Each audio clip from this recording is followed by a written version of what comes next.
কি অবস্থা? সবাই কেমন আছেন? আজকে আমি আইসা পড়ছি আমার ফুপুর বাড়িতে, গ্রামের বাড়িতে। প্রচুর আম গাছ দেখতে পাচ্ছেন, পিশারি পাড়ের মধ্যে আছি। এই যে এগুলো সব আম গাছ, অনেক অনেক আম গাছ, আম ধরছে, কি সুন্দর দেখা যাইতেছে। ঠিক আছে, এত এত আম। তো চলে আসছি, এই যে আমাদের পিশারি পাড়, মানে আমার ফুপুরদের বিশাল বড় এরিয়া, খুবই সুন্দর। তাই শেয়ার করলাম সবার সাথে। অনেক সুন্দর, আলহামদুলিল্লাহ আলহামদুলিল্লাহ। একদম মনটা জুড়িয়ে গেল। গ্রাম দেখলে ভালোই লাগে। স্যার ভালো থাকেন। বাতাস।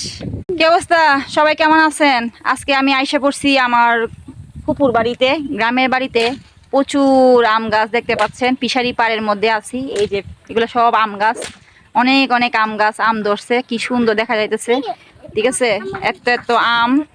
তো চলে আসছি, এই যে আমাদের পিশারি পাড়, মানে আমার ফুপুরদের বিশাল বড়